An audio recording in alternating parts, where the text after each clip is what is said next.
Alrighty, guys. Welcome back to this good old podcast here. Back at Tomboy Official. It's day 7? I think it's day 7. Man. This rain is insane. Alright,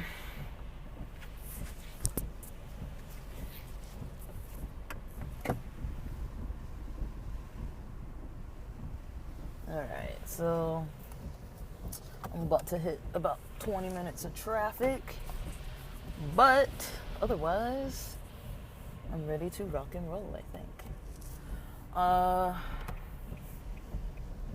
Dang. It is hard to see. It's not bad. I've seen worse. This isn't the worst.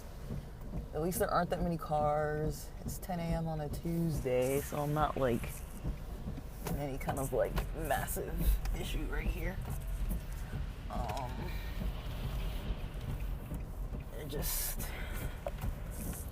know these roads, do what I gotta do. I'm just trying to get on to the dang freeway. Okay, so,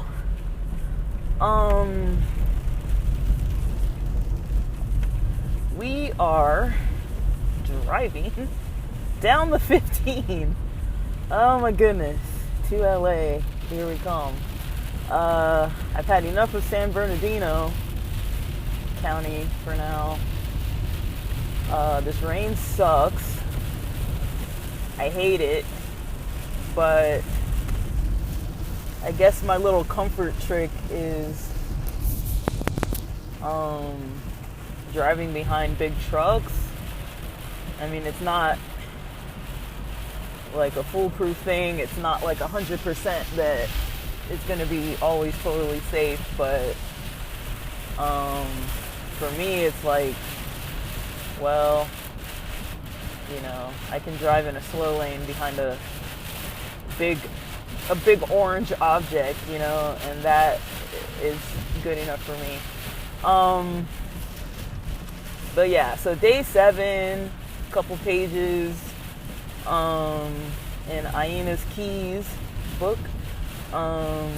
She starts talking more about, you know, methods to try and deal with, you know, past issues of people causing problems in one's life.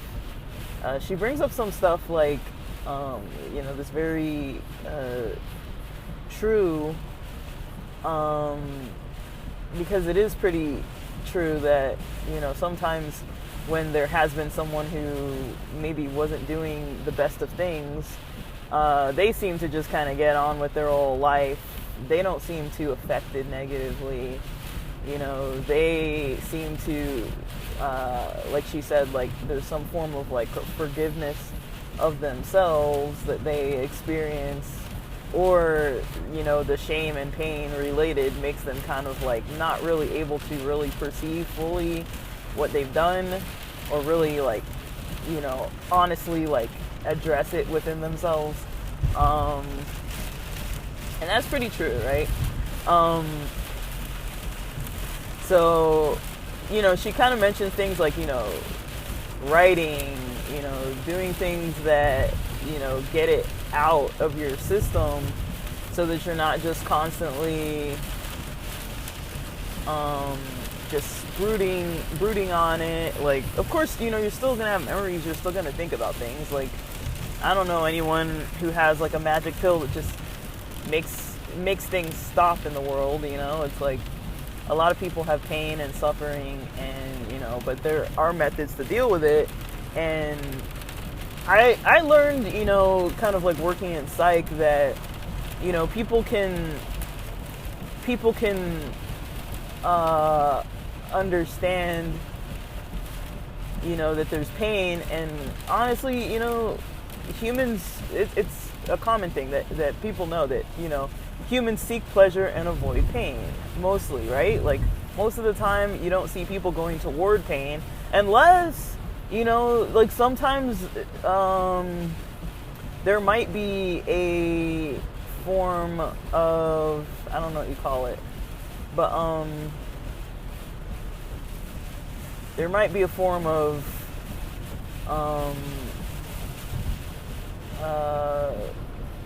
what do you call it when you're just kind of like around people. Sorry, I'm losing my train of thought. Like basically people try to seek pleasure and avoid pain, but there is kind of like a tolerance factor, a gaining of tolerance, to be able to sit with the pain and not kind of self-destruct and feel worse or get to a really maybe a state where it feels like maybe you can't really come back from it, or where it does more harm than good. Like, so it does help to really develop skills and a tolerance to be able to actually deal with the stuff. Like, it's not maybe the wisest to fully, like, just straight up be like, I'm gonna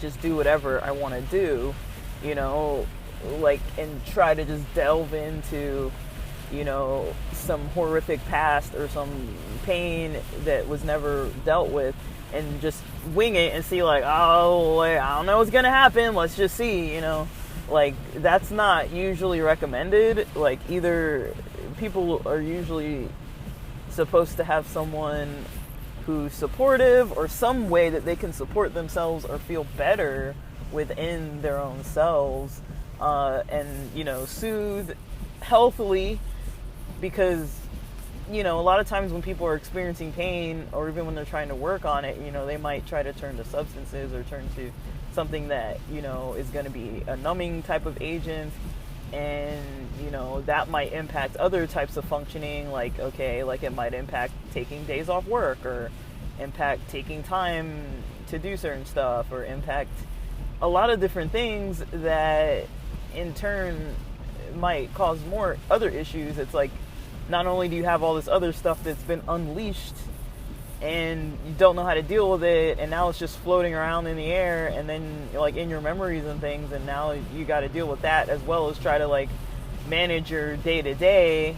It's like, there has to be balance. Like, everybody gets somewhat off balance on occasion for a temporary time, whether that's on purpose, where you just like go out and party on a weekend, or whether it's like more extreme. But everybody kind of has times where they're not like to the T doing every little thing to the dot, like and that can be fine too. Like, it doesn't have to be a bad thing, but yeah, it can often be hard. Like, it's not like the easiest of things to be trying to deal with all that kind of stuff. So I don't know, guys. Like, I feel like we're driving in the clouds, man. It is such poor visibility. Wow, it's pretty impressive how poor the visibility is at the moment. I feel like we're driving in the fog. Driving downhill in the fog. I feel like we're driving in the clouds. But once we get off this dang mountain to lower elevation, I think we'll be good. Man, I knew I was going to have to deal with this today, but whatever. It's how I'm starting my Tuesday morning. I've done it once when it was worse and it was unexpected, and now I'm doing it and it's fine. It'll be fine. I'm not really nervous or anything. I just don't want it to take so long that I'm going to have to pull over for a bathroom break. That's more on my mind than other things. But yeah, like, pretty much the tolerance, the just kind of trying to best understand kind of what exactly needs to work, how that looks, why and when. Dude, is there anybody next to me? Yeah, so just that kind of thing. Being knowledgeable of that type of situation where something might come up, and you want to have some strength and some skills to be able to cope when things do arise, because it really might not be like a perfect situation, but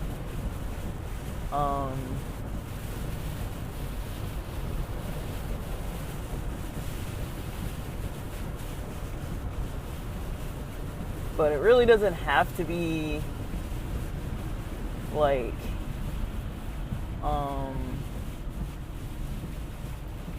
way too like it doesn't have to be like a major problem,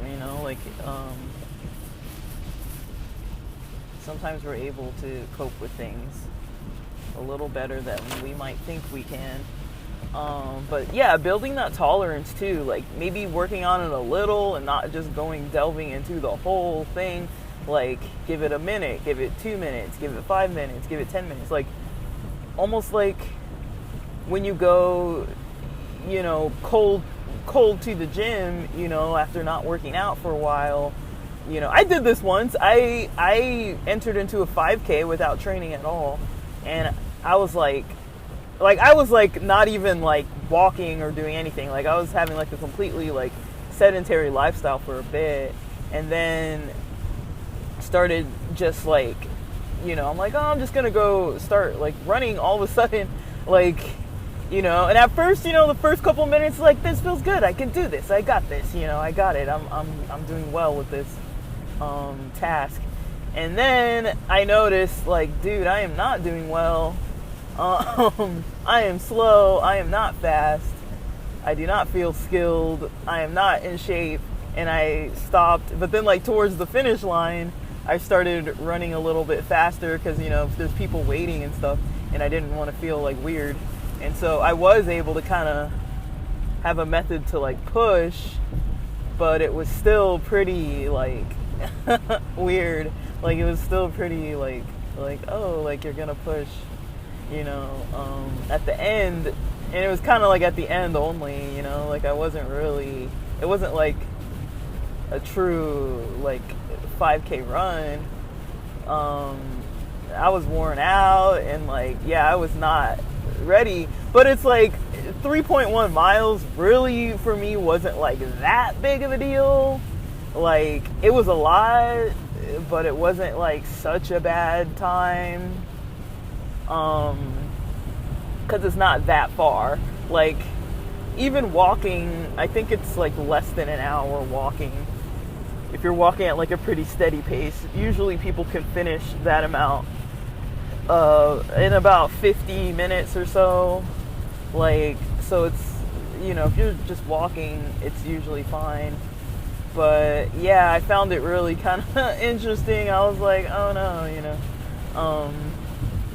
but I knew that, versus like when you go to the gym cold or something like that, like, you build up, you start with like lower weights or less reps or slower, you're on the treadmill slowly or on the elliptical slowly or whatever, and then you build up, and the more you do it, the more you notice, okay, like, my stamina is better, my energy is better, my muscles can like maintain better, I can lift heavier, I can, do more, just naturally. That's how the body works. That's naturally how the mind works. And so it's not too far off, when you think about like other types of thoughts and memories and things like that.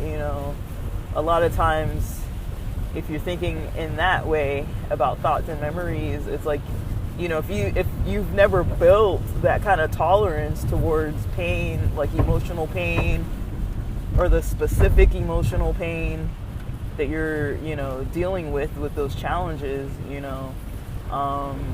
it might be harder than if you kind of know what to do. You're like, okay, I can give myself 5 minutes every other day of journaling, and then I get to do something really fun that I love and take good care of myself, and there's like ways of handling things, but I don't really think it's too, it's not like the easiest thing, you know what I mean? It's not like, oh, I'm gonna have a simple time with this, or oh, this is gonna be like an easy kind of thing to deal with. Sometimes it is more of a challenge. Sometimes it is, more of a pain to have to deal with certain stuff. But yeah, like sometimes that's just how it kind of goes. But yeah, like definitely that tolerance is key, and the skills, having the skills and knowing the skills, that's going to be another key, just to, make sure that, there's not a lot of extra added challenge, to a healing process. Otherwise, like, nobody wants to go through a healing process that's going to be super painful. Like, that's why people avoid the doctor and avoid getting told that they have to get a surgery. They avoid being told all these other types of things, because they're like, well, I don't want to go through the recovery process and all that. Like, it hurts. Even if you're in pain now, it still hurts to recover.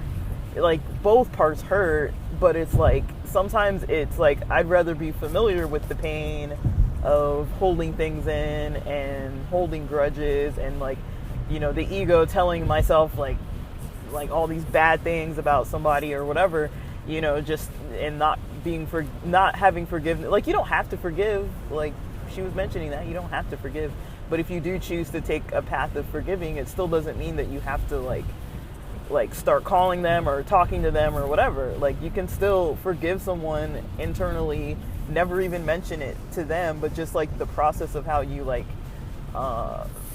talk to yourself about them and like involve with your thoughts about them isn't from a place of like blaming or whatever. Like, you're kind of just like not over it, but kind of more like like a different kind of way of dealing with things. But yeah, it's definitely possible to get kind of what you need from yourself. Having support around you, if possible, is good. People to support you, either professionally or just like personally, but in the way that you need to be supported. Because people can try to support you, but like I talked about yesterday, sometimes a person's form of support may feel invalidating, or it might just be like not really what you actually need at the time. Like, some people like getting advice, some people don't. Like, I have to be careful with that with myself sometimes, because I know sometimes I'll have friends that might be like talking about something that they've got going on, and in my head I'm like, oh, there's all these solutions, like try this, try that, did you do this, did you do that, and then sometimes it's like just paying attention to how someone responds. It's like, that's not really maybe what they want to hear. Maybe they just want you to listen, maybe they just want to be open about something and just get it off their chest or whatever. They don't really want to hear your opinions, Like, I know I don't want to hear people's opinions sometimes, and I also don't like it when sometimes I'm like, oh my God. My map is just like, traffic is getting worse. It's like, no shit, I noticed. Yeah, so it's going to be an extra 20 minutes now. I went from like an hour 50 something minutes to it's going to be like 2 hours 20, 2 hours 30, something like that. But whatever, I don't really care. But I'm driving into better weather a little bit. Yeah, so basically, yeah, like sometimes it helps to kind of know like what you need. And it, it's like not everybody's gonna go into something and be like, I need this from you for you to listen to me and do whatever, like we all kind of just deal with things the way we're going to, but it doesn't always have to be like very well discussed. But usually when you know somebody really good, that is probably going to be one of the more helpful things. When you're like, I know this person really well, and we get along really good, and things are good, you know what I mean? And like you're able to just kind of like do what you got to do with them. And it can be a tricky-ish kind of situation. It can be a tricky setting to have to try to deal with, but I think dealing with things at a level of yourself being ready, that's probably one of the better ways of dealing with stuff, just like with physical problems, like if you break your arm and just leave it, and don't do anything and don't know how to do things yourself to like repair it, it's gonna have like more permanent damage to it later on. And it helps to have a professional, of course things happen in medical care as well, like sometimes it doesn't go good or whatever, like sometimes it really isn't perfect. Maybe more things happen along the route, but it's like I've known people, just because I've worked with so many people, on a patient therapist kind of level, like, I had a lot of clients that had like physical pain as well, physical problems, and I'd heard from some people that, there had been some dental things or some problems with like some severe kind of like arthritis situations and like damage done to their hands and like their fingers, their toes, things like that, where like surgeries went wrong and all that kind of stuff. So like I can't say that like, okay, like yeah, it's always going to work well. Same thing with like therapy or whatever. Like sometimes it doesn't really maybe always 110% work for every single person all the time, but it usually is kind of more recommended to get someone professional involved, or even someone who's like familiar with healing, like if it's like a spiritual person or some kind of community person, or just someone who kind of knows about it, even if it's not like a friend or family member, just somebody, versus doing it by yourself. But a lot of us, I think we do have power within ourselves to do things alone, but also, we are humans and we also often have like social needs too. And so it's kind of hard to know sometimes. It's for the individual to determine, what they need for themselves usually. But, yeah, it's, it could definitely be a tricky process. But I've definitely seen plenty of people get out of, trauma, or be able to cope with it somewhat, at least better than what they were doing before, and feel like they're not being like fully damaged at all, like they're able to like cope and deal and live the life that they want and reach their goals and not have the problems getting in the way of their sleep or in the way of their, day-to-day and like their other relationships and functioning. And they slowly get better, and they're able to kind of, thrive. It's definitely possible, but, if the work never starts, some things naturally heal, I would say, just with time in general, but it kind of just depends. Like every human is different, and so, yeah, it's good to keep that in mind. But, yeah, I guess one thing that was kind of coming to my mind, because I mentioned before I was watching that series Stiesel, and it's about these religious people living in a religious Jewish area in Israel, and they're part of Haredi. I think it's Haredi Jews. They're in a pretty tight-knit community of people, and that's kind of like the region that they live in and everything, where there's a lot of people who practice like they do and everything, and that's kind of how they kind of raise their kids and everything. And it shows a lot of human side to people, because I know a lot of times there's like people expect, or even like in religion, there's a lot of like hidden kind of like wrongdoings. Like people kind of like, maybe they're not like running around doing like the ultimate wrong all the time. Maybe they are, like I honestly don't think that someone who's religious is better behaved than someone who's not. I mean, they talk about it maybe more on a regular basis, possibly, but I know plenty of people who are not religious in any way, and they're very great people, and they really try hard with their relationships with others and like with their own health and everything.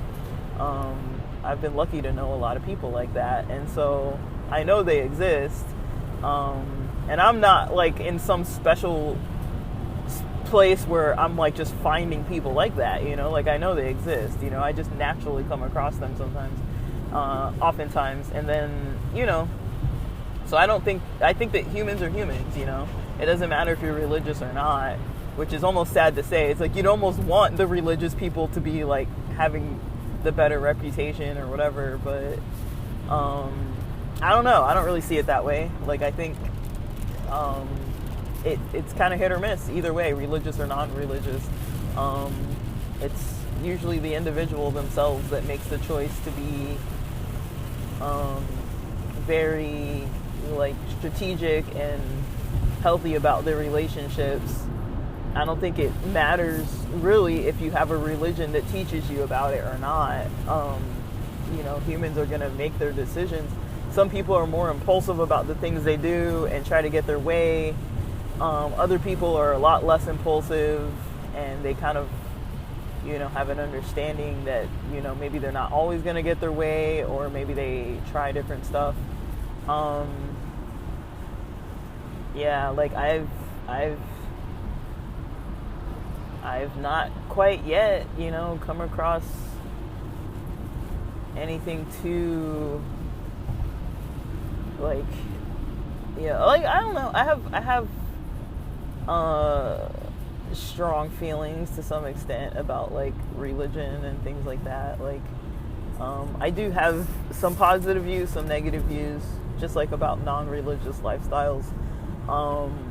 But yeah, like I'm not gonna like say that all religious people are saints and all non-religious people are villains. Like that's not true either, but yeah, it's just interesting watching this religious kind of a series about religious people living in Israel. I know it's a drama. Like I don't think it's based on a true story, at least from, I don't know. Like I don't know too much of the background of it, but it's a really cool storyline in my opinion.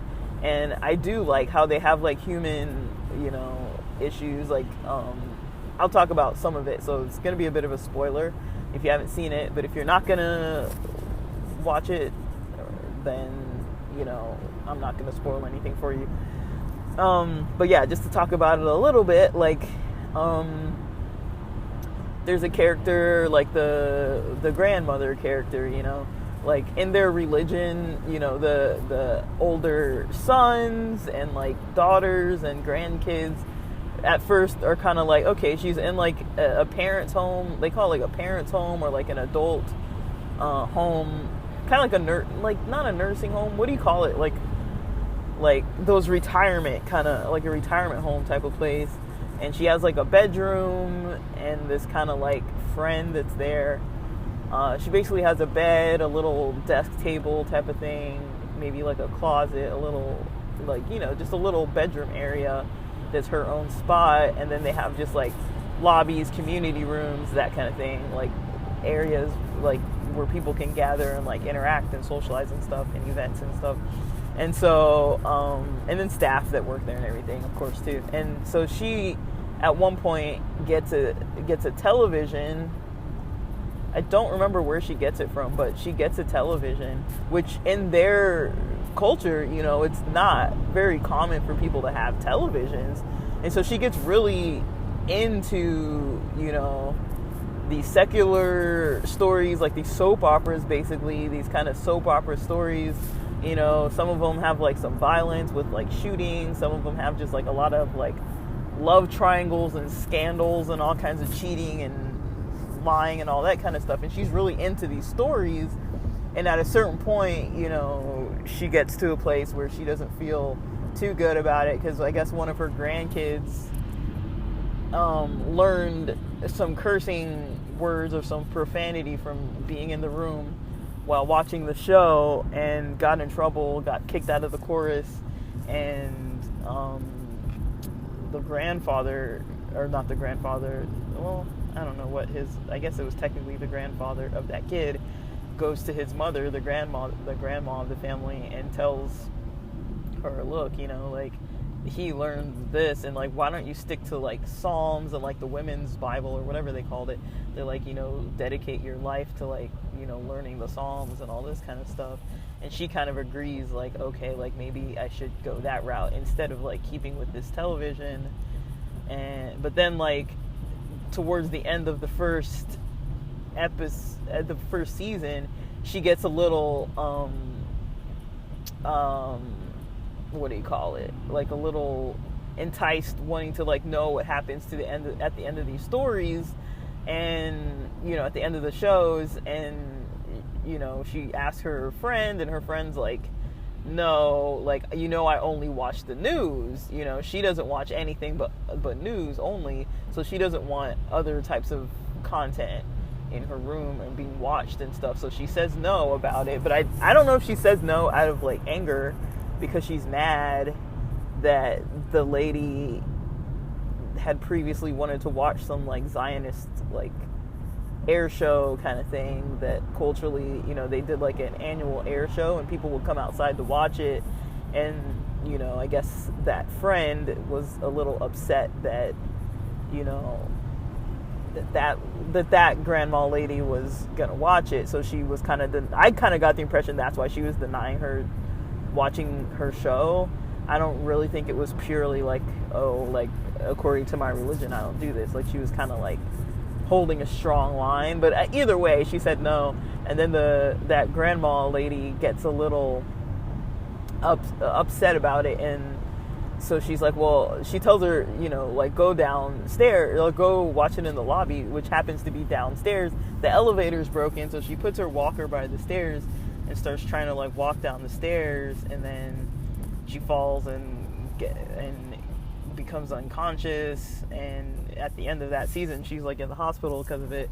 And then there's all these other storylines with, you know, like the main character's son, Akiva. He basically, I think he's in his 20s, maybe 30s, 20s, mid 20s or so. And, you know, he broke off one engagement, which is kind of like unheard of. And then he goes, and the lady that he's really into had been twice divorced. I don't know if she was twice divorced or twice widowed, but like in her mid 30s, and kind of like seen as like not, like in that culture, she was seen as kind of like not desirable, even though, you know, she was a beautiful looking person and had a nice personality. But she also wasn't really trying to get involved with him. She kept telling him no, but they both loved each other. But even in the culture, like, you don't really see like men and women like hanging out a lot. So their way to hang out, they kind of come up with this little scandal that the two of them will get a long engagement, 6 months or more, maybe almost up to a year, until they get married, and at least they could spend that time together, and then after that break off the engagement. But then they start having guilt about that process because, you know, it's not honest, you know, like they knew that they were just doing it to kind of be together.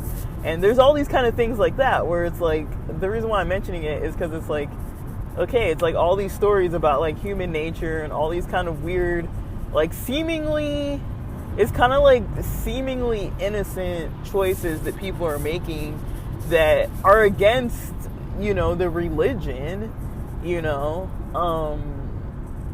but in other societies, it wouldn't really be that big of a deal, you know, like I think in Western American culture, okay, so my traffic is improving now.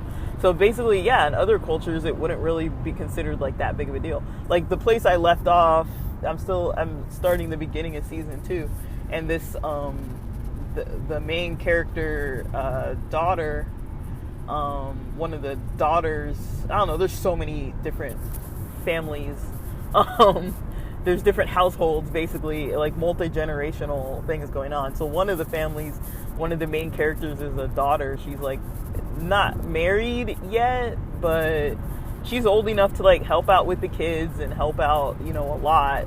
Like I want to say she's in her teens, like she's still in school, but she's not engaged or trying to get married. No one's talking about marriage with her. She just got her own bedroom, and things like that, where it's like she was sharing it with her other like 3 brothers, and now 3 younger brothers, and she's the oldest, and they're like, well, you're a young woman now, and that kind of thing. And like, so they kind of made like some kind of space in the house that they put like a wall and a door, I guess, or maybe they cleaned out some area that was used for something else and let her have it as the bedroom.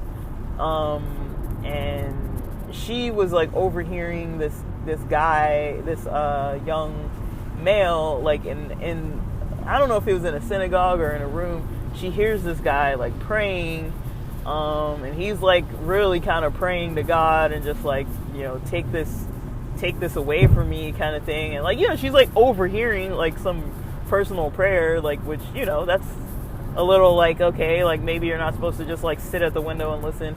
But he's like really kind of feeling bad that he's having like wet dreams and stuff like that. And so she's like overhearing this guy talk about this stuff. And in their culture, in their religion, it's like, you know, that kind of thing is seen as like not good.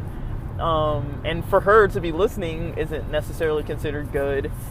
And, you know, but it's like, you know, I mentioned that just to say, like, everyone kind of has their own thing that they're doing where there's a little bit of bad here and there. You know, like one of her brothers got upset that she wasn't reading the book to them, that, you know, ever since she got her own room to herself, she kind of stopped reading like this series of a book that she kind of made up. I think it was like Anna Karenina or something like that. And then like she called it Hannah, and kind of made up a whole story that was kind of like, not religious, but it was kind of like more within their culture. And so the oldest of the 3 younger brothers, you know, takes the book out of her room, like kind of steals it from under her bed and starts like reading it, and notices it's not the right book, and reads through the whole story. And the story, you know, some of it was about kissing and all this other kind of stuff, and, you know, it wasn't really the kind of stuff that they're supposed to be reading either. But he goes and reads the whole book and confronts her about her lies about it, and like there's a bunch of like lying and scandals and all this other kind of stuff, while these people are just trying to be religious, but then they're like hiding all these other little things here and there. Like that girl's dad at one point, she went, and I think I'm spoiling enough, so after this I'll just stop. But that girl's dad at one point, he left the community, left the religious lifestyle on a supposed trip. Like he would take these like business trips for work, and then all of a sudden he just like left for like, I want to say 5-6 months, like an indefinite amount of time. So he did something that wasn't normal in their culture. Like he cut his hair, he shaved his beard, So his identity, when he did want to come back to the community, he had to wait 2 months so he could grow back the payas on the side of his hair and the beard and everything, so it didn't look like so weird. Like he wouldn't stand out as like someone who clearly just cut all their hair. And so he had to wait a couple months for all of his hair to grow back in so he could even come back, even though he decided at a certain point that he wanted to come back, and then left the mother with that main daughter, left them taking care of all the kids. They had a family of 5 kids. So there was a baby, those 3 brothers, and that one older female daughter, So it's like all these little things were going on. Like there's all these storylines where people are just like, on the surface, they're all living a life that looks like it's very religious, and like, yeah, they're having these ceremonies and going to synagogues and like studying scriptures and the Talmud and all this kind of stuff that they're studying all the time. And then meanwhile, they're running around doing all kinds of other weird things, like within their families, within their relationships, and just trying to get what they need for themselves. Like even the the main dad of that guy who I said, Akiva, who was doing that weird engagement scandal with the girl he was in love with, they basically, that dad isn't really that nice. Like he's kicked his kid out of the house before, and he's lied about stuff and kind of gone behind people's back and like talked, kind of confronted some people in his life about certain stuff. Or he's like kind of playing games with like newly widowed women's hearts and trying to like come over, and they cook meals for him and stuff like that. And like they want to be like, he acts like he wants to be involved, and then he's kind of like, oh, but like no, and like let's do this in private and not really publicly be seen like talking to each other. Because in that culture, it's like men and women, if you're not married or related, you're not really talking, unless you have a reason to be, or unless you're like engaged.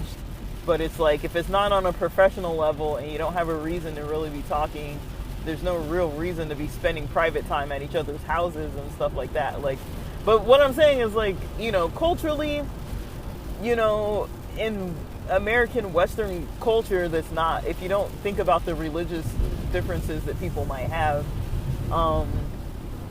people, if a kid is, if a young guy is having wet dreams, like it's normal, like if somebody wants to talk to someone of the opposite sex, that's normal. If somebody wants to, like there's a lot of stuff that like, if I feel like, I'm not saying anything bad about the religion, but it's like sometimes religion kind of has such a tight hold on people that it kind of takes them against their nature. And it's like, I feel like there was a lot of that in this kind of story, where it's like, like people have a nature about them, and the more you deprive them of it, they're just going to run around still trying to do it, and so, it was all these kind of little things that it's like, okay, you take the story and put it in another, setting, and a lot of the scandal and a lot of the drama wouldn't have even been really drama. It would have been like a little bit, like there's still cultural taboos, like things like sexuality and all that kind of stuff. It's still like, there's still taboos. But yeah, there's stuff like that. And it's like, it just kind of makes me think, because it's like, a lot of times there is kind of like, I think a lot of people could agree, hurting other people isn't really okay to do. And especially if you're the one going out of your way to hurt somebody, or someone's going out of their way to hurt you, and especially if it's not like self-defense, like most people would say provoking and initiating pain is not okay, right? Overall, I think we can all agree to that. Like, it doesn't matter what religion you are or what religion you're not. Like, I think most people agree that, something should be avoided like that. It should be avoided. And Um, in this show, you kind of see that a lot with people like initiating problems, starting issues with others and like doing all these things that are like causing painful issues with everybody. And I think it's just something to keep in mind that, humans do have their own nature where they do kind of try and scheme here and there to get what they need. Or, when there are people that have their own needs not met, and they have like pain in certain areas that was never healed or certain other things, they impulsively just try to, just they're going about their day and they're screwing up relationships with people. They're being mean, they're being bad, they're lying, they're stealing, they're cheating, they're doing all these kinds of things. And a lot of times, I don't know if people, a lot of times they are consciously doing it. Sometimes they're not. Sometimes it's a very impulsive, like, somebody's just, like, lying. I've impulsively lied about things. Like, when somebody's asked me, I'd say one of the easiest things is to be, like, when you're really not in a good mood, and, you're not in a good mood and you're really grumpy and somebody's like, how are you doing? And you're like, I'm fine, like that. It's kind of like one of those things, like technically it's like a white lie, but it's still a lie. Like I could be totally not fine and totally not feeling good and just say that I am, right? Now that's the kind of lie that's like, people would say that's acceptable, like culturally people would be like, oh yeah, it's fine to just say that you're okay when you're not, you know what I mean? But it's like, it's not true, right? If it's not true, then it's a lie, right? So it's kind of like things like that, and then other things, sometimes somebody will just like ask something and you just kind of like start talking about it, which is one reason why I don't really like drinking too much, because I notice like when I'm out and then like hanging out with people and then I'm trying to like recount like a story of something or like just catch up with people and talk about things, I notice I kind of get a little less precise with kind of what I'm saying, like it can be, there can be some embellishment with some things. It can be like traffic was so bad, like I couldn't see, and like the rain was so bad, like, like trying to make it worse than it is, when it's like, it really wasn't that big of a deal. Like, but then sometimes it's like, like, I don't know, it's one of those things. It's like catching oneself in doing things like that. Like I can catch myself doing that. Like if I'm completely sober, I know when I'm like, okay, I'm making this choice to embellish on this story a little bit, or whatever, or to downplay something, that I, just to downplay something or whatever.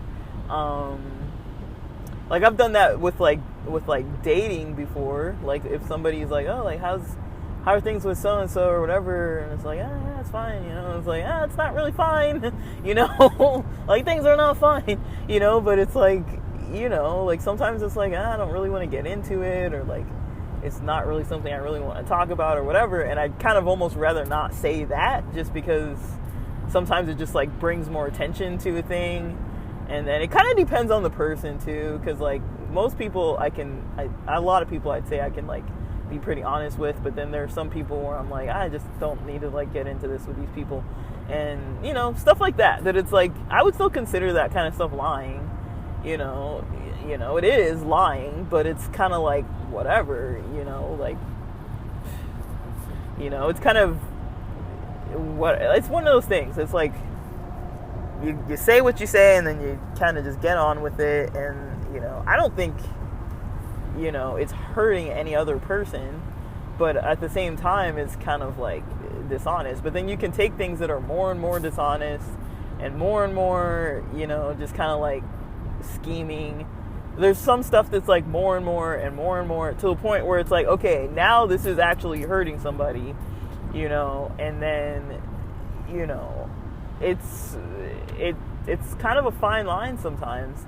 But I do think sometimes people consciously do stuff, sometimes it's unconscious, sometimes it's impulsive, sometimes people are able to reflect on their day and be like, I screwed all this up, and like, oh well, whatever, and just move on, or just maybe they will feel bad about it, but then they're struggling to kind of like change, and I think in a way that's kind of like one of the better places to be, is like, even when you're screwing up but you kind of are very aware of it.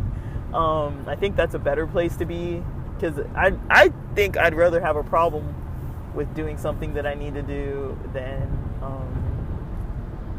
not even being aware of what I need to change, like those are two different things.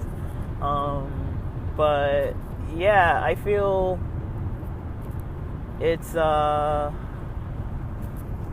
like it's tricky, right? It's tricky to even talk about, because I can say it just in theory like this, but if I start like applying this to somebody that has maybe done some wrong against me, then I'm like these people need to be held accountable. Like, screw that, like there's no like making it easy on them and like trying to understand their perspective. It's like, they screwed up, they fucked up, they were wrong, like that's kind of more so how I would think about it. But like, it's I don't know, if you've never watched that show Stiesel, and if it's your type of show, I'd recommend it, just to think about like just people making mistakes and how it goes from something like in this type of show, it's like it can be something purely innocent and just for your own entertainment purposes and your own needs, and then it gets like out of hand to a point where like other people are being affected. And I don't know if the writer kind of has some kind of motive. I'd really like to look into who wrote this storyline and everything, because I find it very intriguing that sometimes there is that. It's kind of like this like people not fully like maybe like a writer trying to, I don't know for sure if this is what they're doing, but maybe they wrote it for their own culture, for their own people to watch it and kind of like teach lessons like about mistakes and things like that, or family dynamics. I don't really know, but I think it's very possible that that could be like the purpose of like the goal of this kind of storyline. But I don't really know. Like, maybe it wasn't written by a religious person. But I don't know. Like, whoever it was written by, they seem to have a very good grasp on this religious society. I really like books by Chaim Potok. Like, he's belated now, but I think his books really got me into reading when I was younger. And Orson Scott Card, but like, yeah, his books really got me into reading when I was younger, and I kind of realized that I really liked that the approaches that he took, because a lot of it was like about religious people, but just about like maybe some gifts that they had that culturally weren't seen as okay, and for them trying to like cultivate these gifts and like learn skills while trying to like be so immersed in this religion that just like overtakes. Like, I feel like, mainstream Christianity in Western culture is like, you do it on the weekends, and like maybe you pray a little bit here and there, and like maybe you read the Bible, but it's like, it's not really too common for like the majority of Christians to be like, I'm gonna, like, my goal is to be able to study the Bible all day, every day. Like, unless you're becoming like a pastor and going to school and getting a master's in divinity or whatever it's called, unless you're doing something along those lines and being a theology major or something like that, usually people just go into mainstream secular society, have their work, have their jobs, might have a family, and they do the church thing. They might have a church community, but it's not really like an expectation to be studying the Bible all the time like that. Like, there are some strict Christian religions, but you're usually not studying all day like that. Like, it's not too normal in Western Christianity, versus like in ultra Orthodox Judaism. It seems like, at least with the males, it's kind of seen as like an esteemed kind of lifestyle to be able to study a lot of, like religious texts and things, like to spend a lot of time praying and studying, like devoting so much of your life and energy to that kind of study. Even if you are working, you can still study before, after, and sometimes maybe even during work, or there are people who don't work like a typical 9-to-5 kind of job, and I don't know how they, or I don't know if they're like sponsored or get paid or what, but it is common to see people that don't work at like a day-to-day, but they're not even considered like monks or anything. It's just like a normal religious lifestyle person just studying all day long, and that's normal in that culture. And so there is a lot of devotion, and none of us is immune to causing pain. None of us is immune to experiencing pain. I think most people have been wronged by somebody and have wronged other people, even if it's a little bit, and even if it's unintentional. I think that's a normal human experience, and it's unfortunate, but watching these kind of religious things and like reading books about religious people who are like in modern day, it kind of makes me realize more, because like I haven't once heard of a story other than how the story of Jesus is explained in mainstream Christianity. I've never heard of a story where there's like somebody who never does any wrong. Like that's not like a normal storyline. Like usually you have conflict in a story, right? Like you almost always have conflict, and that's what makes it kind of hard for me to write, because I love writing, but I don't like having like stories where there's like dramas and conflict. It's like, dude, a cool story to me is like, and they went to the beach and had a bonfire, and that's like the end of the freaking story. Like it was just happy. There's no conflict to be resolved. There was no like, oh, I'm nervous, or oh, I'm stressed, or oh, I'm trying to overcome this obstacle. It's like, no, there's none of that. In my stories, they're just like roaming around, like, let's go hiking. Like, okay, that was fun, like, it's like, there doesn't have to be conflict in it, for me to enjoy it. But I know that most of the time, people want that in their stories, because it is a natural part of, human existence to kind of have some forms of conflict and chaos and struggle and overcoming at the same time. Like it's not too common to just have like nothing happening and you're just like flowing with the wind and like whatever, like, and that's the end of the story. Like they always lived happily ever after, and there was no conflict along the way. Like those are the kind of stories I like. I'm like, let's just keep this happy and let's just keep it pushing.